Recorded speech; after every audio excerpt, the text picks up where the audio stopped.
We'll start with a meditation, and if anybody's going to join us, then that's the perfect time. You can quietly slip in while we take some deep breaths.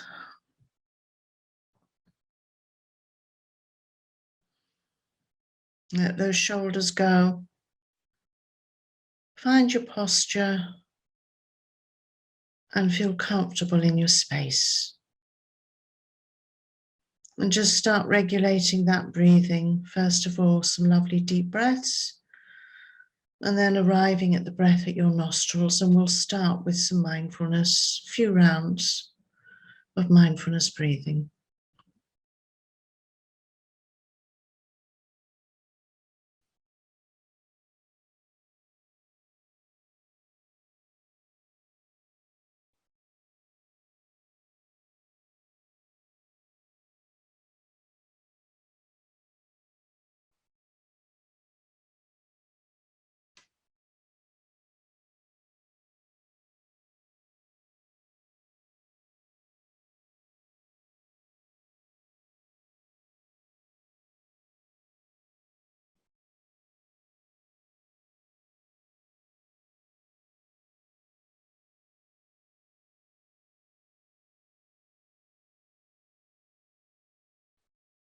And we're just allowing that cool air as it passes up into our body and down right to our toes to refresh us. And as we breathe out, that warm, misty air is the tiredness of the day. I know for you, probably all of you, that it's morning, but for me it's evening. So this is especially beneficial to me. But sometimes tiredness is not to do with what we've done in the day. It's a different kind of tired of life, tired of work, tired of routine, that feeling of humdrum, low energy. So let it go, whatever the cause, and take in that wonderful, fresh energy to lift you and lift your spirits.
And imbibing of this wonderful fresh energy and letting the low energy go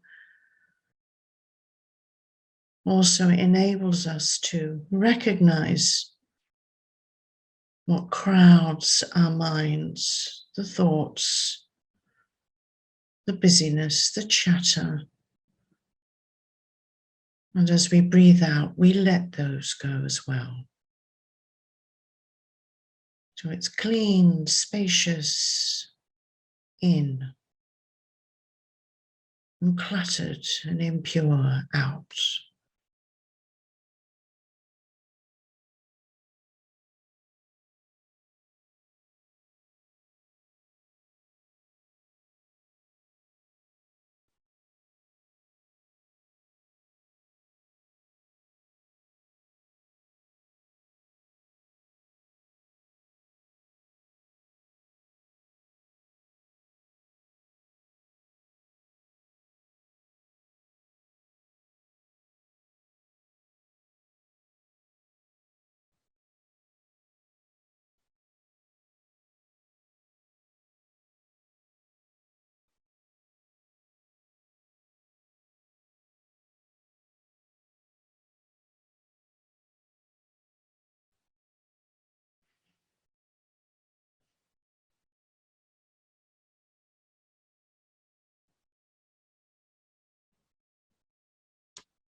And we can think of our motivation for coming together this evening, why you've tuned in.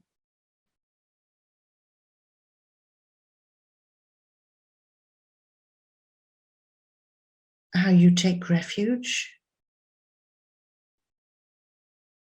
in thinking about the Dharma and connecting with others and sharing our stories, and how that also gives you energy, fresh energy.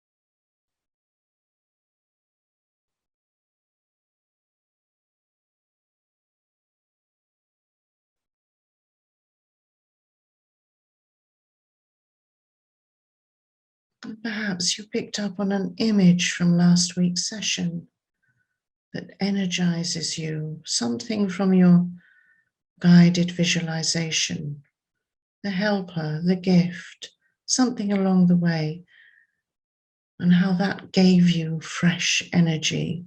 So visualize that now.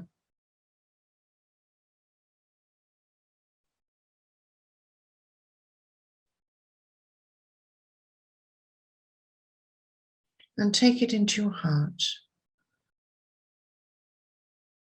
and feel it warm and breezy, vital, living within you.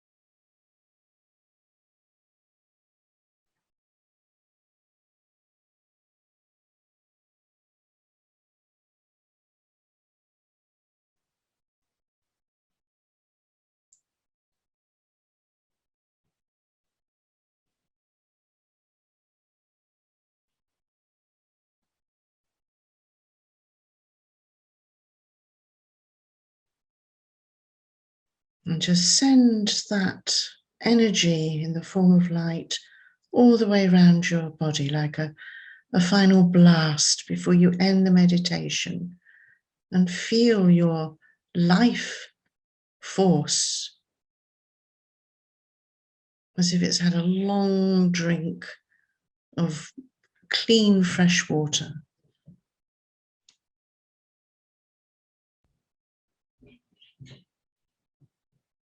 And then gradually draw it in until it's the size of a peanut, full of light, very bright and vivid at your heart. And know it's there. You can partake of it and make it whatever you want, whenever you want, before you dissolve it. And gently bring yourself back to the group.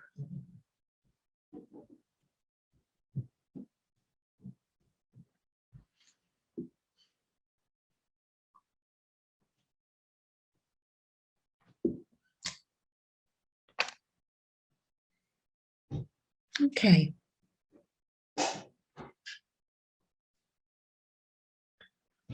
Now, just to make it clear, I know it says Joey Webber there. That's my son. It doesn't say Ondy Wilson. To me, anyway, I can see Joey Webber. So just to clarify, I'm visiting.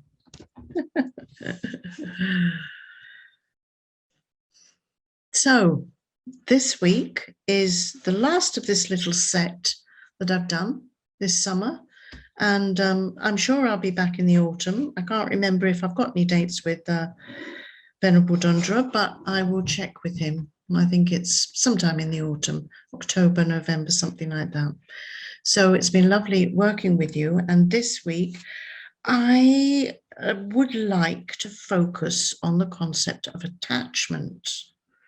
Now then, attachment, yeah, you're all nodding your heads a bit there. If Venerable Rabina has been with you, well, I know that she'll have been knocking attachment on the head all the time. It's one of her favorite topics. And I was thinking of it recently when recounting a story with my friend and just kind of looking back over life, as you do when you get a bit older and you've got time to do that, and thinking that how many of my problems, my really big life problems, weren't actually to do with the events, although the events you would say are difficult. They were actually to do with my attitude towards them, how attached I was to being, for instance, working in a certain place, how attached I was to living in a certain place. And whenever impermanence hits you and these things change, you feel as if you're losing something. And this is because of attachment, nothing else. It's actually attachment. So I wanted to just kind of look at the different things that we can be attached to, because we think of them in terms of often to do with big things like people and places, when actually attachment is happening all the time, yeah, and causing us problems. So if we can recognize how, yes, life is suffering because of desire, wanting, that is attachment, wanting something to be what it is, attaching ourselves to that concept and not wanting to let it go. And it's occurring in the most trivial conversations. And if we can become aware of it, then we can truly liberate ourselves. Yeah, maybe not final nirvana, but a gradual releasing all the time, so that we have this spaciousness that we're attempting to achieve in our meditation. We sit here in meditation and we're looking for spaciousness. We're looking at the words going away. What is all that chatter about? That chatter is all about us attaching ourselves to ideas, attaching ourselves to stories. So just before we started, Barbara and I were having a little chat about the internet, yeah? And how I was a little bit panicky, not really panicky, but a little bit, because my laptop wasn't working. My laptop. I brought my laptop with me to do this session with you here in my son's house, and it was freezing. So then we had to get Joey's laptop and sort all that out. So there was this sense of discomfort immediately, because I was attached not just to my laptop, but on the rhythm of life being exactly at 5 to, I'll come in here with Lou, and then I'll meet you all at 5, and then we'll do a meditation. And that was panicking me, because I have an attachment to that format. It's as simple as that. Yeah. If I had no attachment, I would have just addressed each thing as it happened without any sense of worry. Yeah.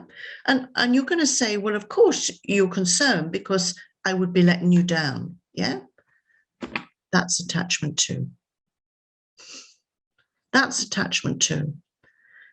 It's attachment to a sense of me wanting you to think of me in a certain way. It would be your attachment to having an expectation and then being disappointed. Disappointment is aversion because you've been attached to an idea of something happening. So all the time in our life, little events are playing out. And if they don't play out the way we want, we feel attachment arising and therefore aversion. So coming back to me talking about looking in the past as you do, nostalgia, yeah? When you're older, you look back and you think, oh, before technology, it was like this. It was wonderful. You didn't get all the kids looking at their phones all the time. You know, oh, do you remember when we had airmail? Do you remember when this happened? What does Bruce Springsteen call it? The glory days, eh? Looking back at the glory days. Because somehow there is an attachment to a period in your life which you felt was you, yeah, which you felt worked. It's a very strong attachment. And as you get older, one of the sufferings of old age is not just your body disintegrating. It's not just the fact that you're retired and you're not doing your job anymore, or the fact that you're approaching death, or the fact that you don't look the way you want to anymore. One of the sufferings of old age is that you don't feel as if you are who you are. And that causes strong aversion. So therefore you look back at what you think was a better time. So, you know, all the grumpy old men and all the grumpy old women who are always moaning about all things these days, yeah, they're stuck in attachment and aversion. They have aversion to what's going on. They have aversion to technology. They don't want to learn it. It's not what they're used to. It was much better when you did this, that, and the other. Wasn't it great when we wrote letters to each other and there weren't any things like email? You know, wasn't it great when there were just phone boxes and nobody had a phone? No, it wasn't. It's just different. It's just different. And you can see this in every generation. They grow up. I can remember with my parents, you know, and you know these phrases, you kids these days, they don't sing, they shout. That's what my mum used to say. You don't sing anymore, they just shout. We're always attached to something that we feel represents us, our generation, our time. It was better then, yeah? The truth of it is, it wasn't better then, it was different. And we can't handle it. And it gives us suffering because we're in a stage of approaching death, if you like. Well, we're approaching death because our conventional view of ourselves is definitely gone. And every day we look in the mirror and we go, well, I don't recognize her or him, yeah?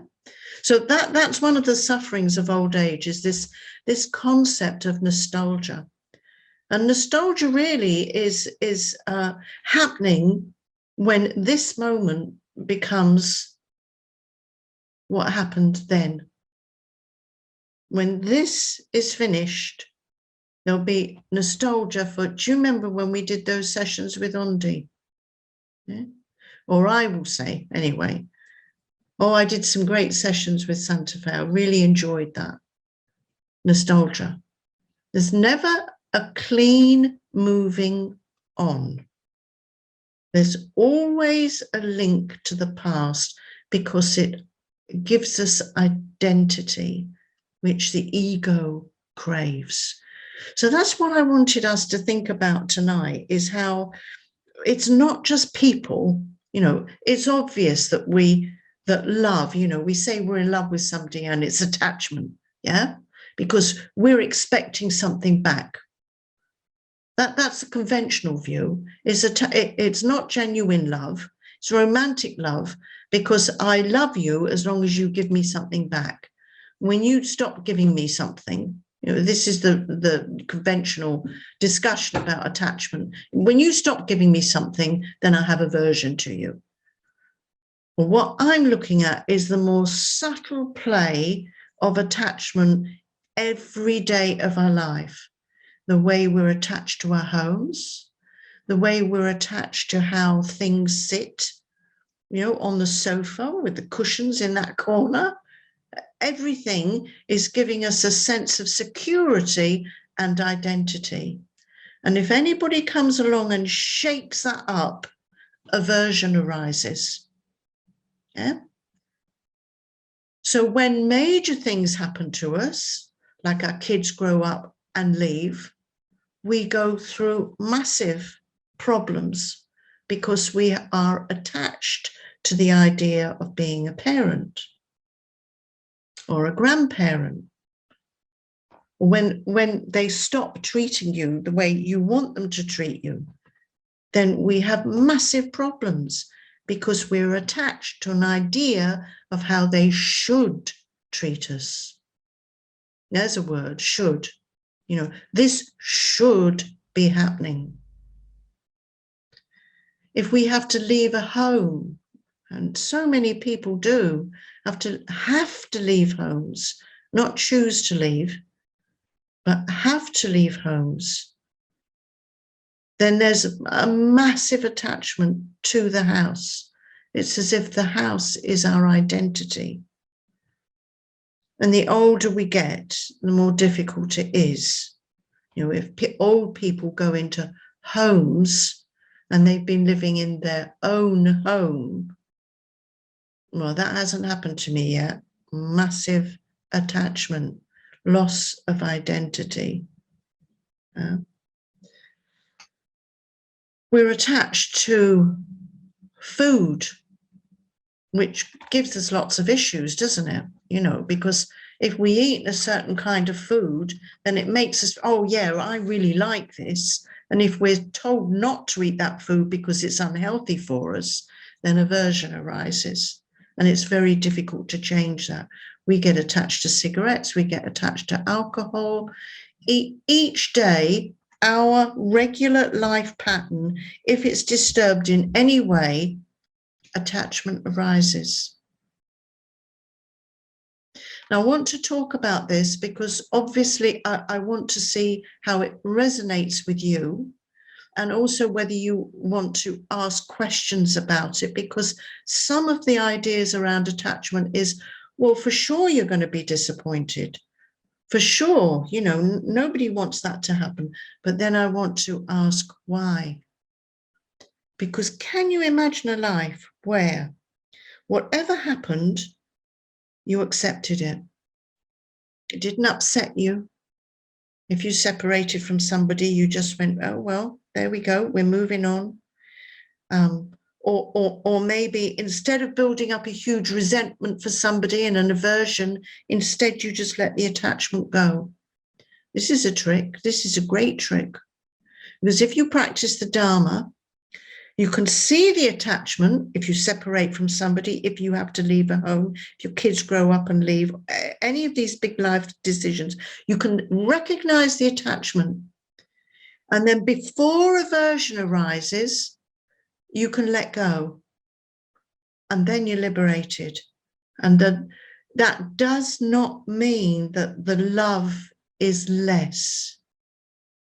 It means there's more spaciousness for genuine love. That's the trick with Dharma practice. So aversion does not arise and attachment is released. So in regular life, we're very attached. When it ends forcibly or whatever, then aversion arises. And that still is attached to the object.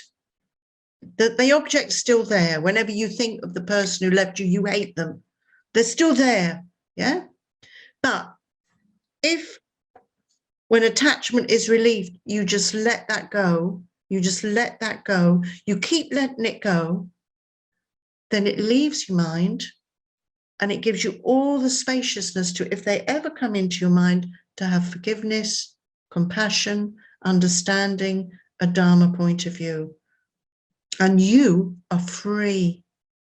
So there's less clutter in your mind, less worry, less anxiety, because attachment has been released. Okay, I'm going to stop speaking there because I'm desperate to know if this is making any sense and if you want to ask any questions at this stage. I have a question. Barbara. I'm a little worried that I might be going off on a tangent though. So, um, if what happens when I think of attachment, I think of something pleasurable, at least at the beginning. Like Venerable Rabina talks about the chocolate cake, and it's like, yes, Yes, that makes yes, me happy, at least initially. But what yes. happens when somebody seems to be attached to their victimhood? And so everything that goes on seems to feed into that. And it's, Yes. like just to give an example, like, being asked what your preference is, then not stating it, then saying later on, I didn't get to say what my preference was, that kind of thing. Like, where there's an attachment and a cultivation of victimhood. Yeah, And I'm with you. so for this other person, like, how does that work? And what what is my attachment in that, involved in that dynamic? Involved in that relationship, you mean? Yes, and how do I deal with my part of it and Yeah. understand the other Uh, part of it? That's a great question, and it's not at a tangent. Okay. It's exactly the kind of the subtle level of attachment, because the chocolate cake kind of attachment is more obvious. And what I really want to get to grips with is literally the noble truths. Yeah, the first two noble truths. Life is suffering. The cause of suffering is desire. Desire is attachment. Okay, so what you've got, so what you've got with the victim, yeah, the person is attached to being a victim. They have learned that behavior. Again, I was talking about this with my friend who works as a Samaritan, and without telling me too much, because do you have Samaritans in America? It's a service over here whereby anybody can phone who is suicidal or who has very, very bad experiences. It's all confidential, so she can't tell me, but we help each other with it. And I was talking also about when I worked with very long-term unemployed who had deep depression and couldn't get work, recognizing that actually those people, no matter how much, this is a warning, Barbara, no matter how much you talked the Dharma to them or you gave them advice, all they were attached to was being the victim. Somewhere in their childhood, they had learnt that that worked, or karmically, that that somehow worked for them. And it's a very, very powerful ego state that will not allow the slightest crack of wisdom to come in. And it's extremely frustrating because they will say to you, help me. But what they're hoping that you'll say is you'll give them some kind of miracle. Yeah. They do not want to enter into self change because their ego identity is so attached to being a victim. So nothing you can say will help, actually, because then they're not open. There's nothing open there for them. So unless you get a sign, like they ask you 3 times, that's the Buddhist way, isn't it? If you ask me 3 times, I'll explain. But if you don't ask 3 times, you're not going to listen, and you're not going to value it, and it's not going to go in. Unless they want it and ask for it, all you can do is smile and make them a cup of tea, basically. Yeah. Or actually something incredibly practical, like get them to look at a nice flower in the garden, something really, really simple. You can't break that kind of victim mentality. And it's a very sad fact that a lot of truly mentally ill people are locked into the mentality of being helpless. Yeah. I am a helpless person, you must help me. Yeah. Or a victim, or are extremely angry and aggressive. And that is their ego identity. Very, very difficult to, does that make sense? It does. It's just I have trouble under. I guess the attachment formed early on, and that somehow it was a pleasurable, pleasurable moment, and Yes. it's like that, chocolate cake then becoming like it backfires on you. Right. But So you mean for you have an attachment to this person who is the victim? yes, yes, and Yes. I don't know what to do. I don't know what to do to help, and I don't know what to do. When you said the less clutter, you said having less clutter. Yeah. I feel like my life is cluttered up with a lot of that Yes. what I Yes. did 5, 10, 15, 20 years ago, and it's like, wow, and I see like what I do today will be tomorrow's old chestnut, like it's just, Yes. Yes. I don't know what I can do to short circuit that dynamic. And if I just need to not be attached to a positive outcome, and if that's what I Exactly. do, okay. Not being attached to helping. That's the other thing, because some of us have ego identities. I relate very strongly to this. I am the helper. Yeah. So, no, you can't help me because I am the helper. You have to be careful with that, as a teacher. No teacher likes being taught, basically, certainly not by their peers, right? They don't mind being taught by a llama, but not so much by their peers. Pride comes in, and that's your identity.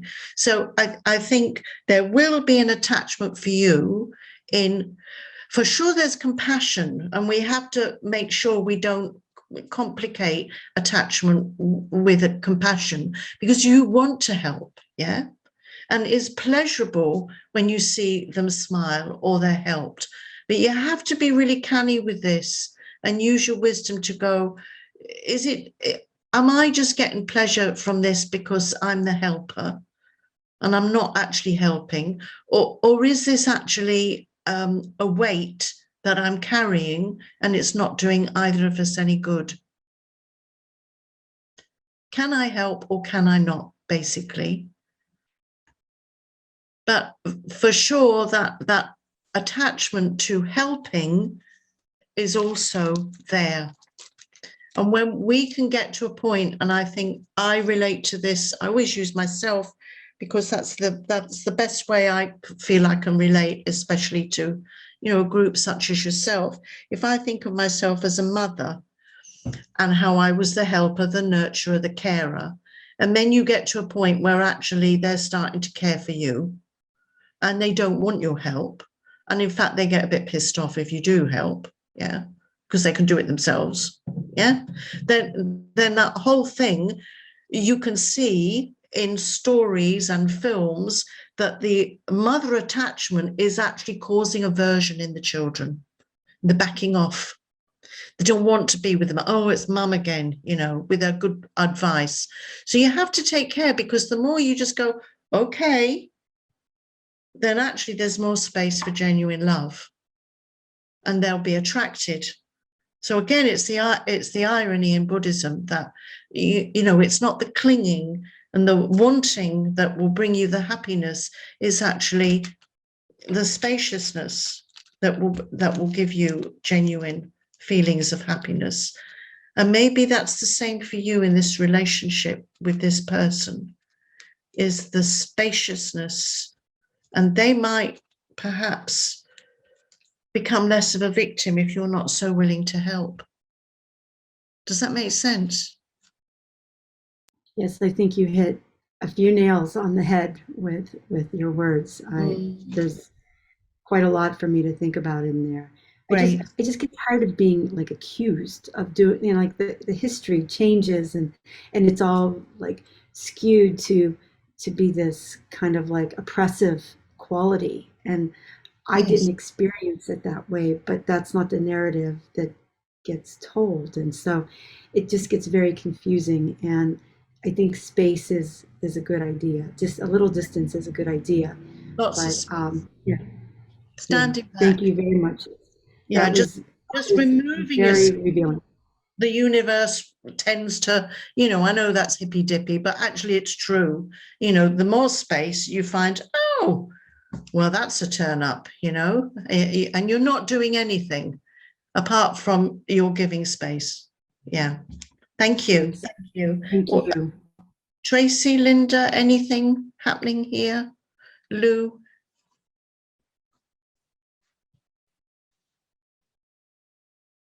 Nothing coming up?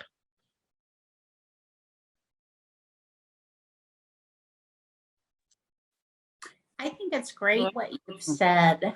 A lot to think about. But what I have a problem with is that attachment is so strong that I know it's like just taking some baby steps, but it's like so strong. It is, but what's your give me an example of a strong attachment to you. We talked about it the first week. So with my kids and trying to see my grandson. Oh, yes. Yeah.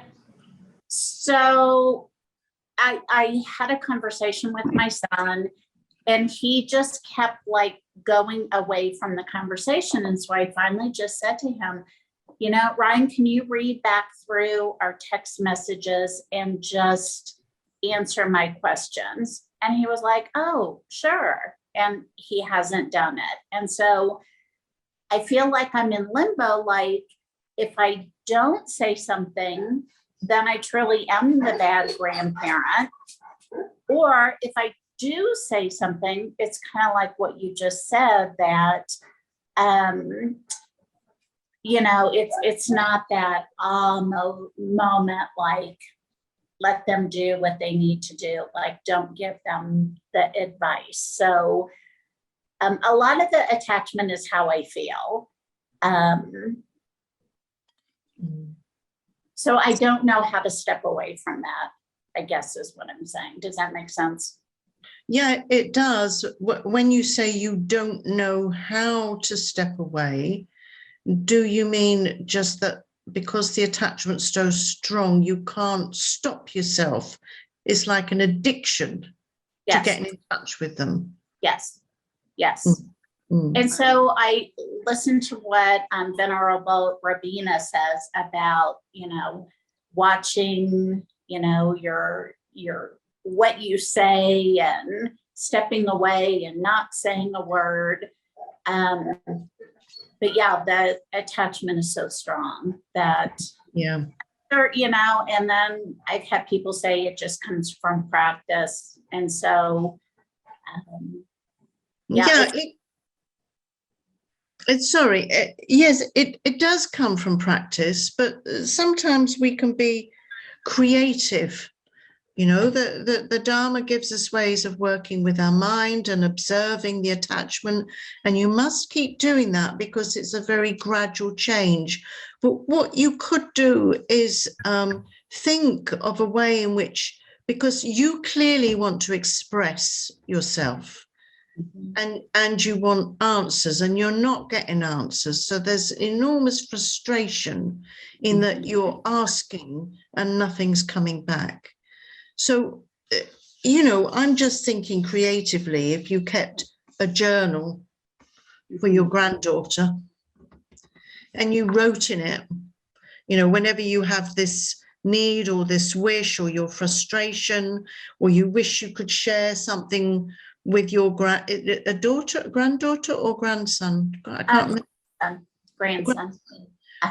And you want to share something, or you see a gift and you want to give it to them, then, you know, maybe get it and maybe write it. And it's all there. And who knows, one day you might be able to give it to them. You might be 80 and they might be 40, you know. But, you know, at some point in life, it's all so short, you know, and it does come round.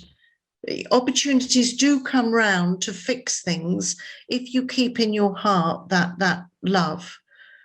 I mean, I do know some terrible stories where there has been terrible vindictiveness towards grandparents. Mhm. And there does seem to be some common idea, which is clearly out of huge insecurity and jealousy on the part of particularly not the child, but the in-law, either the mother or the father doesn't want the grandparent involved. It's very, very sad. And where that insecurity and jealousy comes from, one can only guess.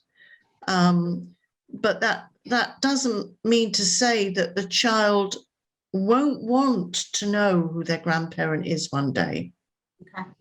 Won't have their own ideas, won't question, and if all they've known, actually by continually pushing, you're giving your son and his wife fodder to turn the child against you, because the child will hear or know, she's a terrible woman, this, that, and the other. Whereas if you just kind of stand back and, maybe there's gifts, maybe there's cards, maybe you never forget those, they always arrive, and then you are writing or drawing or whatever it is that you want to do creatively. I think one day that they'll come. Okay. But I love that idea about journaling. Yeah. Yeah. It helps you because you're expressing it, aren't you? Because you've got all this love and you just want to, and you can't give it to them directly, but you are expressing it. Okay. And again, I think, time does heal, and the less you are an irritation in their minds or a threat, whatever it is they perceive, the more they'll be surprised. Okay. If you're kind of, look, I'm going to leave you alone, I'm always here, then, they're more likely to feel, she's more likely to feel less threatened as well. I can only pray for you, because I can imagine the pain. Okay. I've been through a little bit. I love that idea because it does make me feel like everything that I have so bottled up inside of me that I want to say that I can't say to them, that if I journal it, then I think I will feel more like I'm just letting go a little bit at a time. Yes. Okay. Yeah. Okay.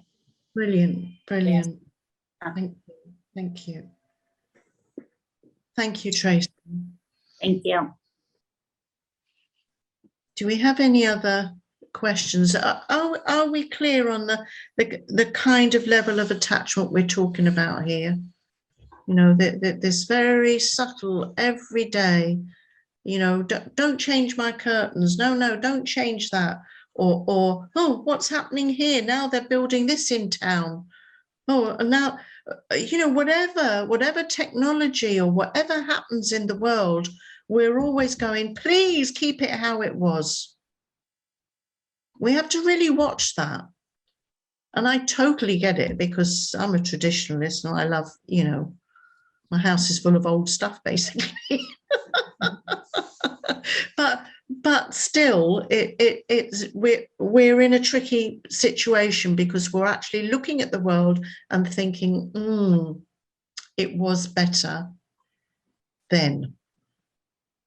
And that's not a good message for our children either, because they feel that, as if you don't approve of their world. Yeah? When we criticize their world, because it's them and the children in the future. I mean, we can do as much as we can to preserve and take care of climate and this, that, and the other, but in a sense, it's their world. Linda. I have a learning experience that happened to me. Mm. I'm very low income, and I live in a fairly low income, small apartment complex.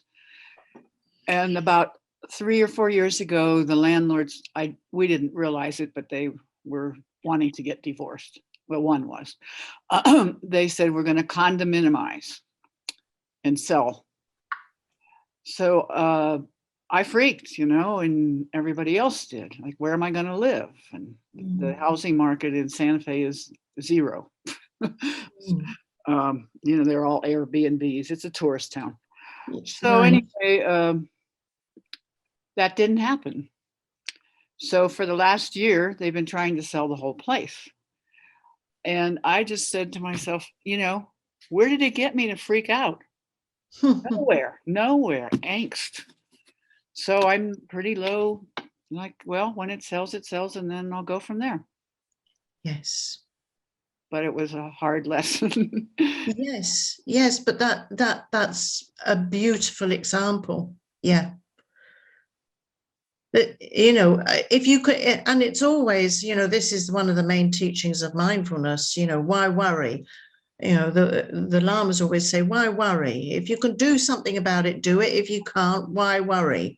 You absolutely can't. So you do what you can, but freaking out and thinking you want to hang on is, and yeah, in the end, it didn't happen anyway. Right. And this has been for sale for a year. Yes. And who knows what happens tomorrow, but. Well, yes, and I think often when we are forced to change, even though we resist, somehow something emerges, and after a while we think, oh, actually this is better. Somehow it's better, but we resist its fear. The ego is fearful. Yeah. So attachment actually is a real wall against human experience.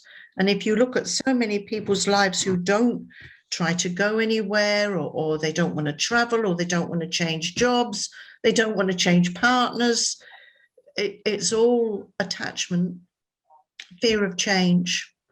And they might not, they might be miserable as anything, but then they're attached, like the victim.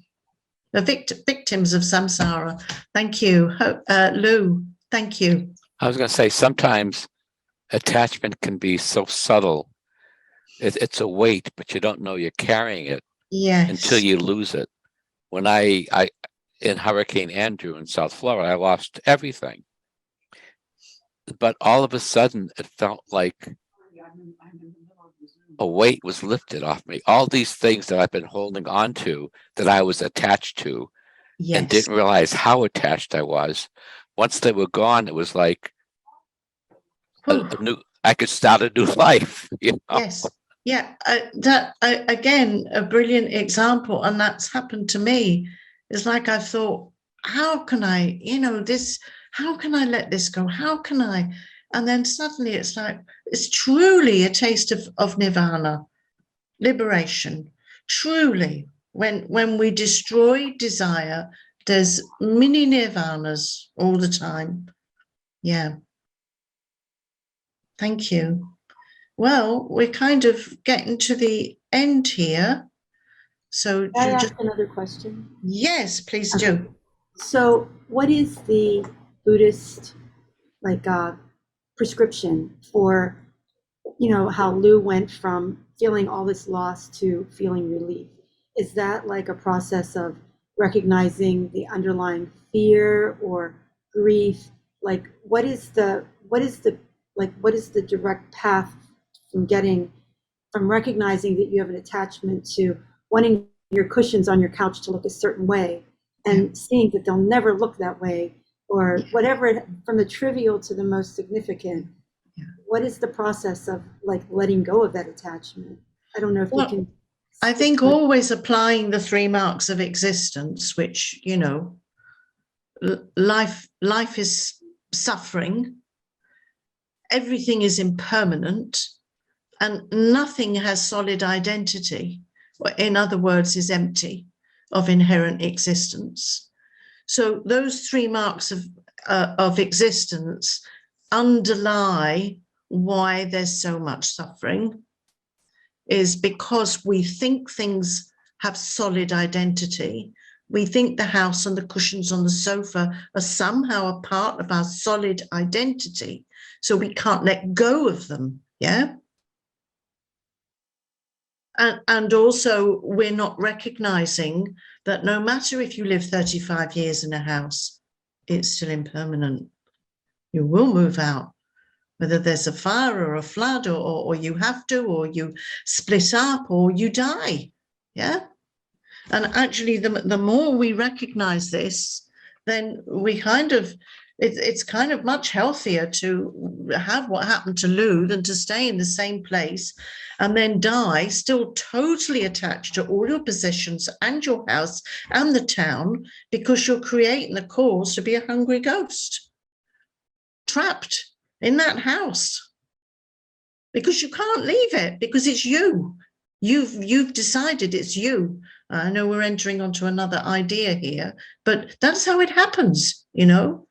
So therefore you get the example of the nomadic Buddha, the nomadic monks, who have very few possessions and are wandering. Their home is their refuge in the 3 marks of existence.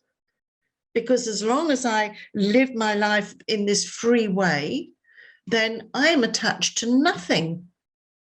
That does not mean detached.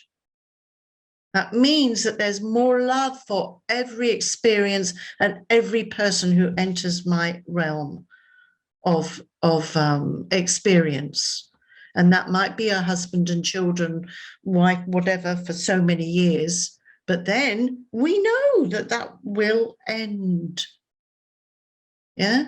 So the prescription, again, like your victim, no magic here, but just remembering those 3 marks of existence, and what can often seem like the worst experience in the world, like Lou explained, can be the best. Because it liberates us, it enables us to put non-attachment into action, put the Dharma into action, and we lose the weight. We lose the weight of that attachment. It's truly liberating. I've definitely experienced it and didn't think I would, because the attachments were so strong. And definitely you don't lose the love. There's more love. Thank you so much. Your responses to me and to the other attendants here, I just feel like I've opened up. It's like been like my mind is blown. So thank you so much. Brilliant, I cannot thank you enough. Well, that's lovely. And that's brought us kind of to the end. And thank you so much. It's always a joy, and we always warm up into it. And I love what you give and are open with. You know, that's how we can help each other, isn't it? Yeah. So thank you, and I hope to see you in the autumn. And thank you so much, Lou, for hosting so solidly every week. Always there. I'm quite attached to you.